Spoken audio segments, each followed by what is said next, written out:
موضوع ہے دین کے ایک انتہائی اہم شعبے کا، جس کا نام ہے اخلاق۔ پہلے بھی بار بار عرض کر چکا ہوں کہ دین نام ہے 5 شعبوں کا۔ یہ 5 شعبے ہیں جن سے مل کر دین بنتا ہے، اور ان 5 پر عمل کرنا ہر مسلمان کے ذمہ ضروری ہے۔ ایسا نہیں کہ کسی ایک پر عمل کر لے دوسرے کو چھوڑ دے۔ سب سے پہلا ہے عقائد، کہ انسان کے عقیدے درست ہونے چاہیے، کہ انسان کے عقیدے میں کوئی بات ایسی نہ ہو جو واقعے کے خلاف ہے۔ دوسرا شعبہ ہے عبادات، عبادتیں درست ہوں، نماز، روزہ، حج، زکوٰۃ، ذکر، تلاوت، تسبیح وغیرہ عبادتیں۔ تیسرا حصہ ہے معاملات، معاملات درست ہونے چاہیے۔ جی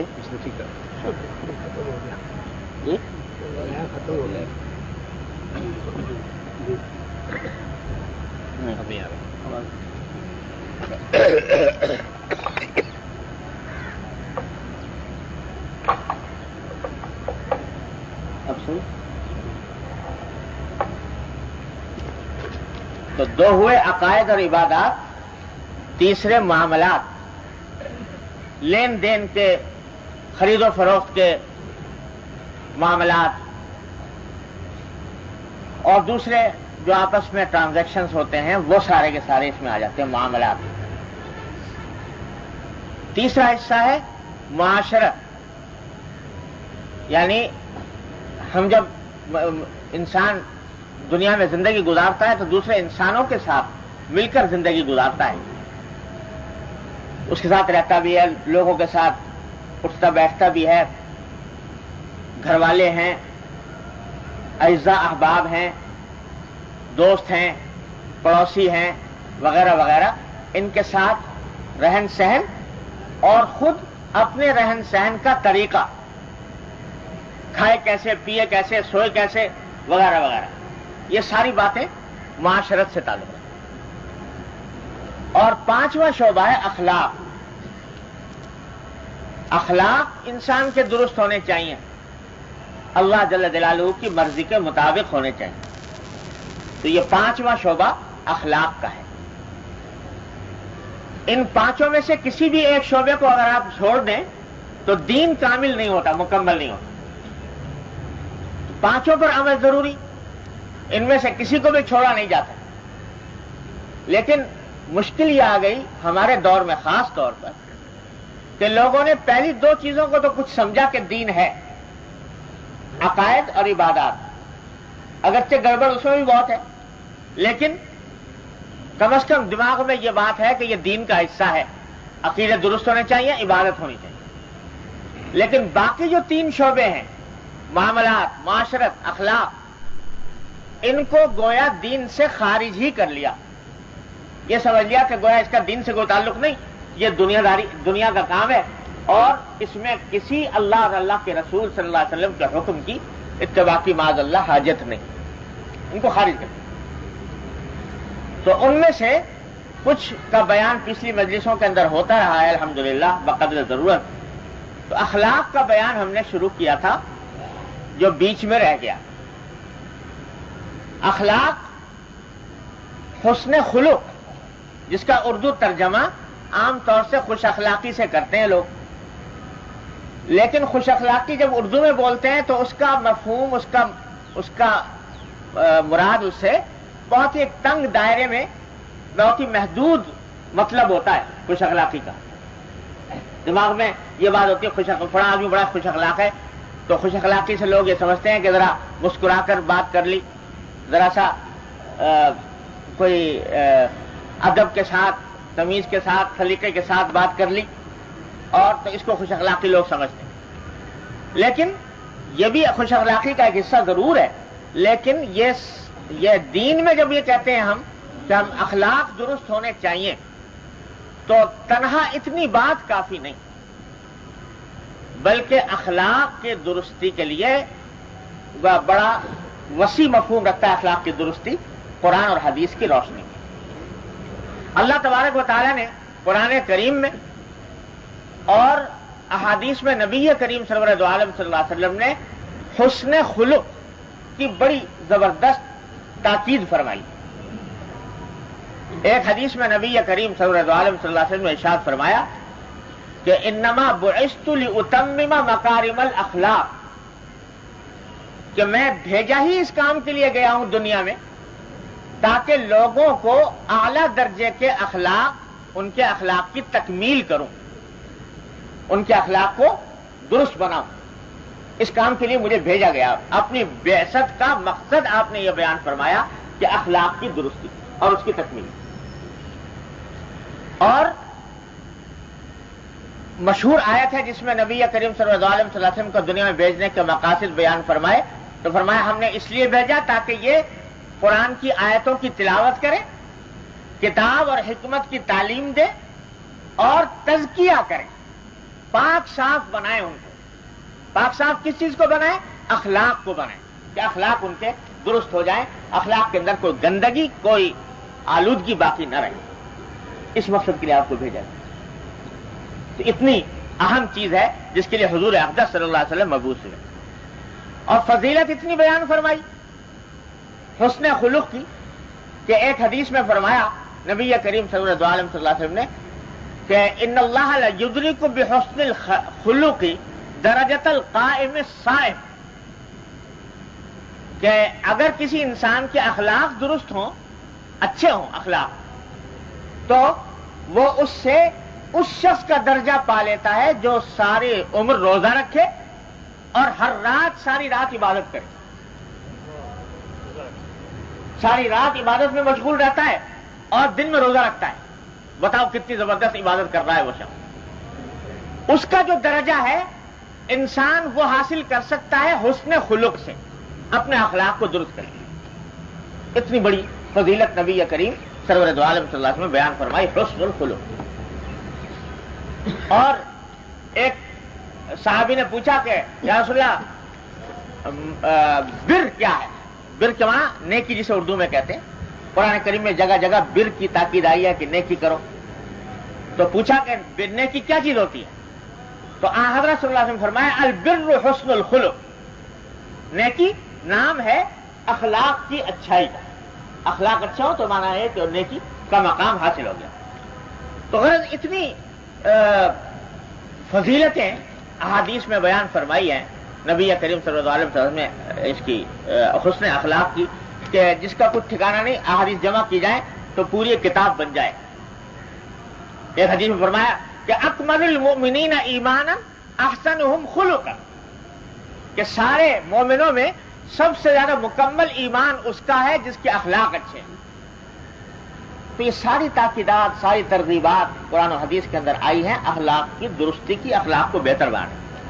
لیکن جیسا میں نے عرض کیا کہ اس کا مطلب صرف اتنا نہیں ہے کہ آدمی کا خندہ پیشانی سے کسی سے ملاقات کر لے، مسکرا لے ملتے وقت، صرف اتنی بات خوش اخلاقی کے لیے کافی نہیں ہوتی، بلکہ اگر کوئی آدمی اس لیے دوسروں سے ملتا ہے خوش اخلاقی کے ساتھ تاکہ اپنی قدر و منزلت لوگوں کے دلوں میں بٹھا دے، تو یہ خوش اخلاقی نہیں ہے، یہ بد اخلاقی ہے۔ اسلام میں اخلاق کا جو مفہوم ہے وہ بڑا ہماگیر، بڑا شامل، بڑا عام مفہوم ہے۔ اخلاق جمع ہے خلق کی، ذرا خوب سمجھ لیجئے، اخلاق جمع ہے خلق کی، اور خلق کے معنی ہوتے ہیں یہ اندر کی ایک کیفیت ہوتی ہے، دل کی اندر کی کیفیت ہوتی ہے کہ انسان کے باطن میں، انسان کے دل میں ایسی صفتیں پیدا ہو جائیں جو اللہ کو مطلوب ہیں، اور ایسی صفتوں سے دل خالی ہو جائے جو اللہ کو مبغوض ہیں، اللہ کو ناپسند ہے۔ یہ ہے خلق، حسن خلق۔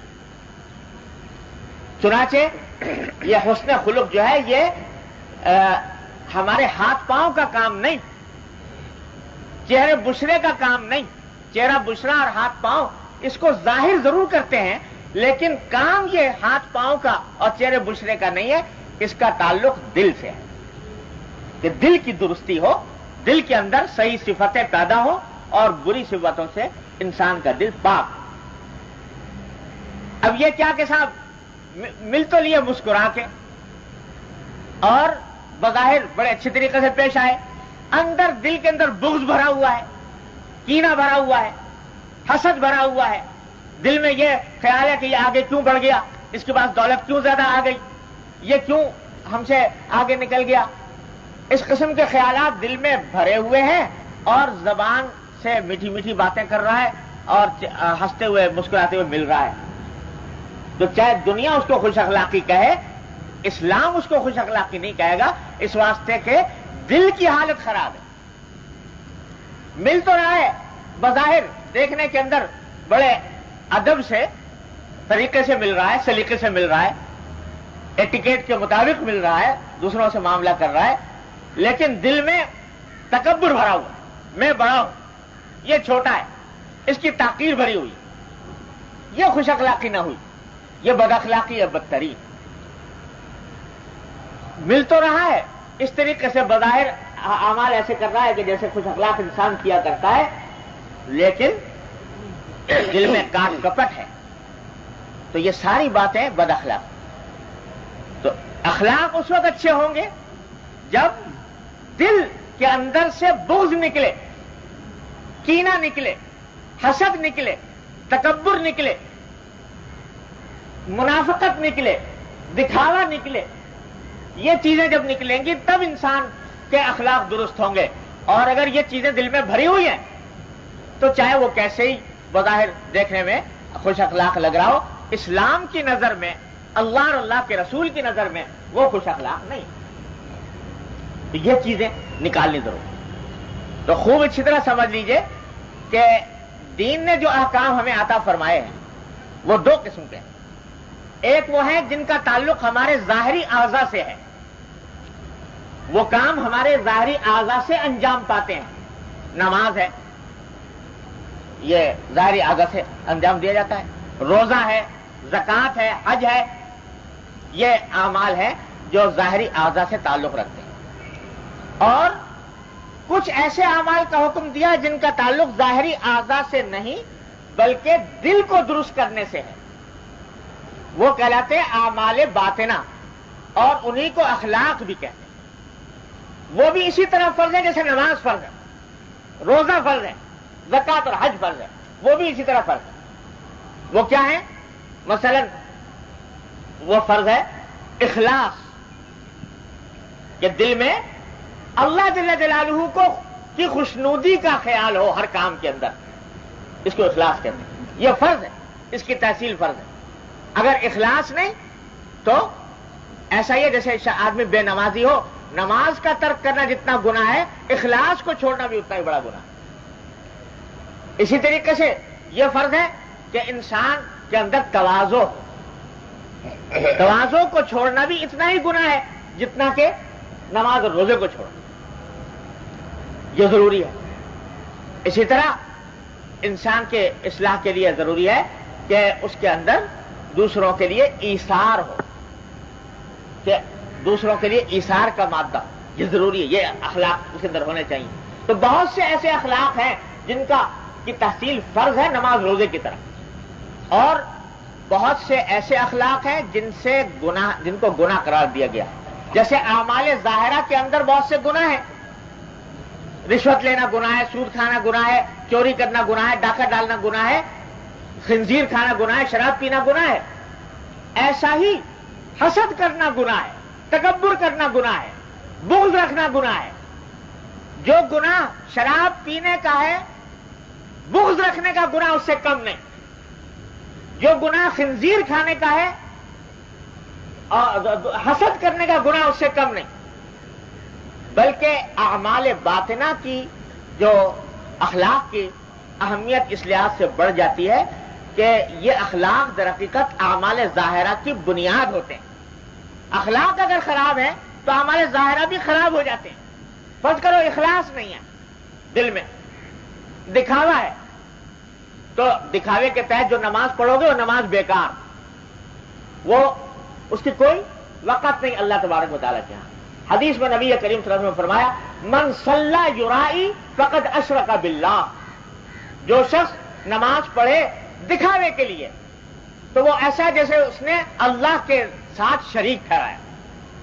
بتائیے، اللہ کے ساتھ شریک ٹھہرایا کیوں؟ اس لیے کہ نماز تو پڑھنی تھی اللہ کے لیے، وہ اللہ کے بجائے کسی مخلوق کو دکھانے کے لیے پڑھ رہا ہے، اس کو خوش کرنے کے لیے پڑھ رہا ہے، تو یہ ریا ہے اور یہ شرک کے قریب ہے، شرک خفی کا ہے کہتے ہیں صوفیاء کرام ریا کو۔ تو اب اگر اخلاص دل میں نہیں، اخلاق کی یہ درستی نہیں ہوئی کہ اخلاص پیدا نہیں ہوا، تو اعمال ظاہرہ بھی بیکار ہو گئے، اس کی بھی کوئی وقت نہ رہی۔